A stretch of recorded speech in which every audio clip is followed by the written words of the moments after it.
Democracy depends on a free press. Please support our independent journalism at democracynow.org/give.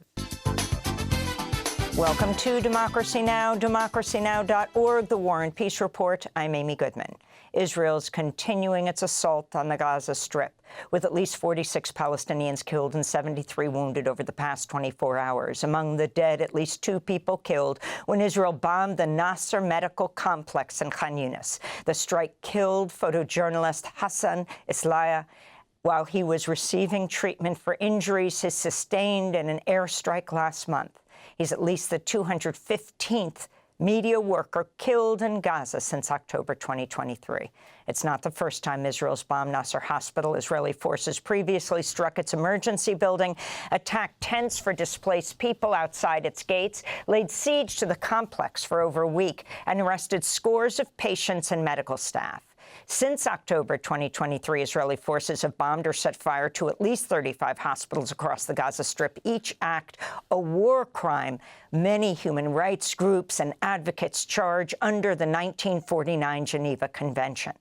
On Monday, UN Secretary-General Antonio Guterres called for an end to Israel's total blockade of Gaza, in place since March 2nd, after a leading global hunger monitor said Gaza's entire population faces famine. This is UN spokesperson Stefan Dujarric.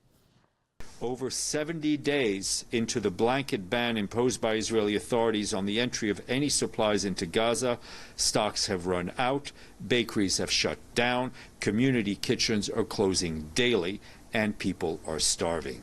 This is not a natural disaster, but a human-made catastrophe that the world should not allow. Hamas has released 21-year-old Israeli-American Eidan Alexander from captivity more than 580 days after the Israeli soldier was taken prisoner during Hamas's October 7, 2023 attack.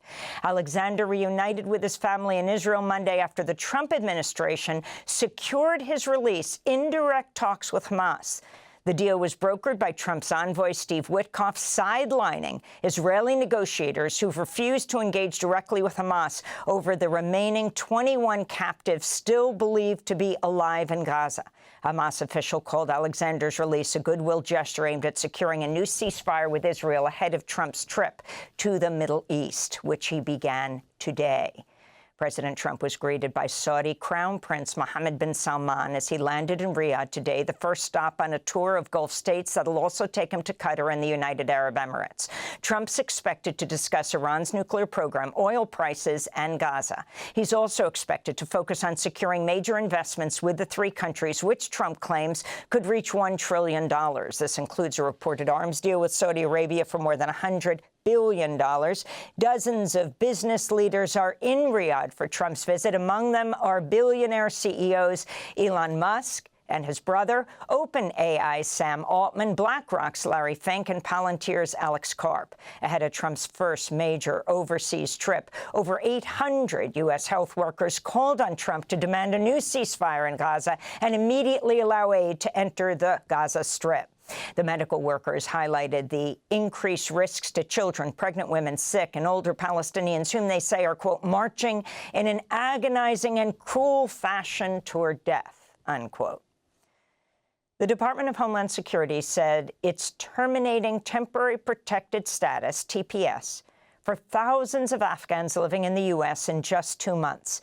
DHS Secretary Kristi Noem cited the improved security situation in Afghanistan, but advocacy groups hit back at the suggestion it would be safe for Afghans to return, many of whom were granted TPS because they assisted U.S. forces during the U.S. occupation of Afghanistan.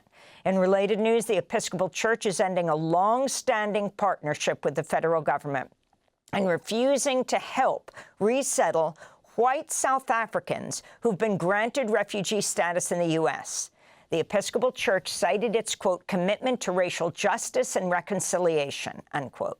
Some 60 white South Africans arrived in the U.S. Monday as refugees, even though that program has been suspended for all other groups.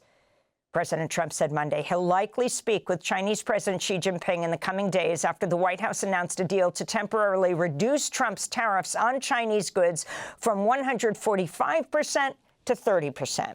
The announcement set off a stock market rally on Monday, led by tech stocks, including Amazon, Tesla, and Apple. Meanwhile, the Colombian president, Gustavo Petro, said Monday his nation will join the Belt and Road Initiative, China's massive global infrastructure development project. Petro spoke from the Great Wall of China ahead of a summit of Latin American and Caribbean leaders in Beijing. In an opening address earlier today, President Xi pledged lines of credit worth 66 billion yuan, equivalent to more than $9 billion US. There are no winners in tariff wars and trade wars. Bullying and tyranny will only isolate oneself. China and Latin America and Caribbean countries are important members of the global South. Independence and self-reliance are our glorious traditions. Development and revitalization are our natural rights. President Trump signed an executive order Monday directing U.S. drug makers to cut their prices by up to 80%, but the order doesn't include any enforcement mechanisms, and pharmaceutical stocks rose following the news and amidst relief within the industry. In a social media post, Trump invoked his most favored nation plan that he unsuccessfully tried to enact in his first term, which aims to bring U.S. drug prices in line with other wealthy countries. Vermont Independent Senator Bernie Sanders responded, quote, "If Trump is serious about making real change rather than just issuing a press release, he'll support legislation I will soon be introducing to make sure we pay no more for prescription drugs than people in other major countries. If Republicans and Democrats come together on this legislation, we can get it passed in a few weeks," Sanders said. President Trump's fired the head of the U.S. Copyright Office, Shira Perlmutter.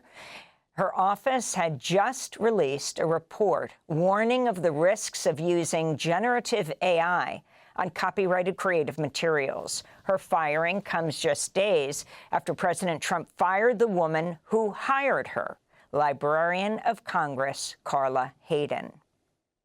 An outbreak of measles that began among unvaccinated people in Texas has grown to over 1,000 cases across 11 U.S. states. So far, 3 people have died of the vaccine-preventable disease, 2 children and an adult, with dozens more hospitalized. On Monday, Maryland Senator Angela Alsobrooks filed a no-confidence resolution calling on Health and Human Services Secretary Robert F. Kennedy Jr. to resign, in part because of Kennedy's repeated false claims about the safety and efficacy of vaccines. Also, Brooks filed the resolution after leading a rally Saturday of hundreds of protesters outside the National Institutes of Health in Bethesda, many of them recently fired workers. Since Donald Trump has taken office, NIH has fired 1,300 employees and canceled more than $2 billion in federal research grants. How awful, how shameful. And he wants to cut the NIH by another 40%. Please know that these cuts would be carried out under the ridiculous leadership of RFK Jr., our asinine HHS secretary. Over the weekend, Secretary Robert F. Kennedy Jr. revealed he took his grandchildren for a swim in Washington, D.C.'s Rock Creek, despite clear and long-standing public health warnings of high bacterial levels that make the waterway unsafe. California Governor Gavin Newsom is escalating his crackdown on the state's unhoused, again calling on California cities and counties to sweep and ban encampments. Governor Newsom said he's allocated $3.3 billion to help localities enact the ban. It is time to take back the streets. It's time to take back the sidewalks. It's time to take these encampments and provide alternatives. And the state is giving you more resources than ever. And it's time, I think, to just end the excuses. There are some 187,000 unhoused people in California, according to the latest data. Housing advocates warn criminalizing homelessness will only compound the issue and slam Governor Newsom for focusing on the failed model of forced drug and mental health treatment while failing to address the core issues of housing shortages and skyrocketing housing costs. And in Mexico, a mayoral candidate and 4 of her supporters were killed Sunday when shots rang out at a campaign rally in the eastern state of Veracruz. Yesenia Lara Gutierrez was running for mayor of Texistepec in Mexico's June 1st election as a member of the Morena party. Witnesses reported hearing about 20 gunshots. A very cruel injustice, right?